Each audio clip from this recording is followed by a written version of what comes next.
What is going on, everybody? Make sure to like, comment, share, subscribe. Follow that Twitter right down below. To all the new viewers who are just watching the show, welcome, and make sure to also like, share, comment, subscribe. Today, what we're going to talk about is Dr. Mike's interview with Dr. Fauci.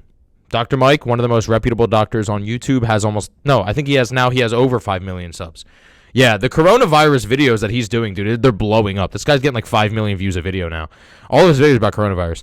But, yeah, okay, Dr. Fauci, he's been the director of the National Institute of Allergy and Infectious Diseases since 1984. Okay, I was born in 97. You understand me? 97. This dude's been at it for 36 years, almost twice my age. That's how much he's been working at this. He knows what he's talking about.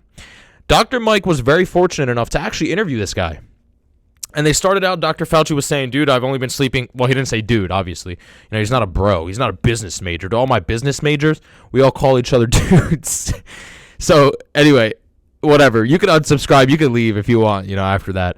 But, yeah, he said he was getting 3 to 4 hours of sleep. And I just thought that was absurd. I couldn't believe it. I was like, oh, my God, 3 to 4 hours of sleep.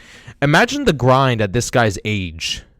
I sleep for like 6 hours to go to work. I'm a financial analyst. I wake up at 6. I wake up at 7, and I'm at work at 7:30, and I leave work at 4. Okay? That makes me exhausted. I am ready to go to bed. This guy gets 3 hours of sleep and works as the director of the National Institute of Allergy and Infectious Diseases. Dude. And he's like 3 times my age.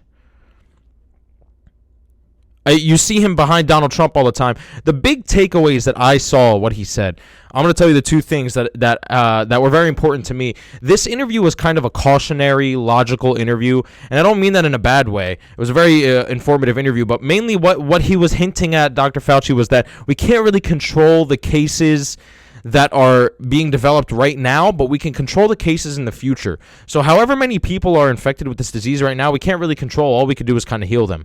But what we can control is how many are going to get infected, and that's what he's mainly concerned with. And I thought that was interesting. I like that. What he said was, if this whole thing goes away, right, and we quote unquote lessen the curve, right? That's been like the huge motive today. We're going to lessen the curve. We're going to lessen the curve. He was like, if you lessen the curve, don't think you're exempt of this disease. Don't just think like now you can go out. And he said that's what he's scared of. He's scared that like, all right, there's no more cases. We report that there's no more. Everything's fine. And then the next day, just like that, everybody just goes right back to their normal lives. They do this, they do that, and then it comes back up. It kind of, flares back up. He said even after this thing is quote-unquote lessened, still continue to do the hand sanitizer, this, that, and the third. He said continue to live your life like it's still here because that will lessen the curve permanently. And that really settled in with me because honestly, I was thinking of just, oh my God, when am I going to get back to my office? Oh my God, when am I going to get back to my building? I never really thought to myself like, oh my God, wait a minute. If this does lessen, this thing might flare up again. If we don't take care of it. I never thought of it that way. That I have to actually watch myself 4, 5, 6 months after. That was really interesting to me, honestly. That kind of scared me a little bit because now I'm going to go out after this whole thing's done and in the back of my head I'm going to be like, wait, but it's not done. But it may not be done. The second thing that I really liked was he said that, and this is pretty logical, but he said, just please make sure to be as sanitary as possible. And I know you guys are probably like, yeah, no duh, But he was saying like, seriously, take it as serious as possible because a lot of people aren't.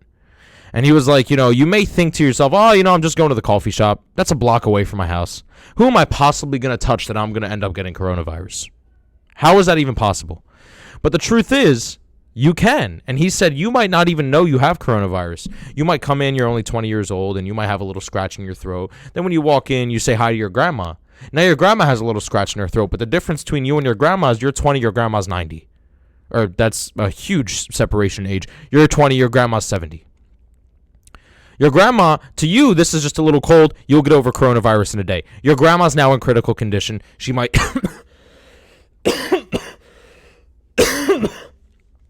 and she might pass away.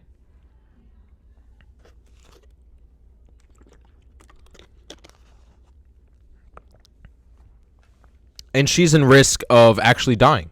So that's a huge thing that really struck me, because I just went to Dunkin' Donuts literally yesterday. I walked to Dunkin' Donuts, I got a coffee, and in my head I was telling myself, like, dude, it's just Dunkin' Donuts. I live 2 blocks away. I walked there. I was like, I'll have a little walk to Dunkin' Donuts. No big deal. So what? Get a coffee. But my dad is almost 60. So I'm 23, my dad's 60. That means that to me it's a little tiny cold. To my dad, it's really intense. This thing is like life-threatening to my dad. I thought, honestly, the interview was amazing. I think Dr. Mike conducts himself really well. Dr. Fauci answered the questions really, really thoroughly, and all he really said was, you know, what it's things that we've heard before, honestly.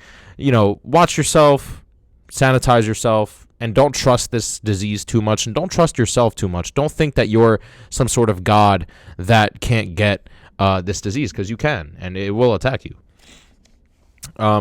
So anyway, tell me what you guys think, man. I really love Dr. Mike. Dr. Mike is so cool. I remember when I was in college, my junior year especially, probably because it's when I discovered Dr. Mike, but he was just so cool to me. I don't know why. It's not even because he's a doctor. He could be like I'm a financial analyst. He could be a freaking financial analyst, and he's so cool to me. I like the guy. Very informative, very respectful, very, very clean cut kind of guy. Information is always very accurate. He's probably more accurate and trustworthy than the media, and he's one guy. See, the thing is, media is pushing this kind of misinformation about coronavirus, and you have a whole team. The media is a whole team. Now you have Dr. Mike, who's one guy, and he knows everything. And he's given out actually very accurate information, so much so that Dr. Fauci is actually willing to conduct an interview with him. That's how trustworthy Dr. Mike is. That's how respectful and reputable he is. I like the guy, man. You know. Anyway, tell me what you guys think. Make sure to like, comment, share, subscribe, and I'll see y'all next time. Peace out.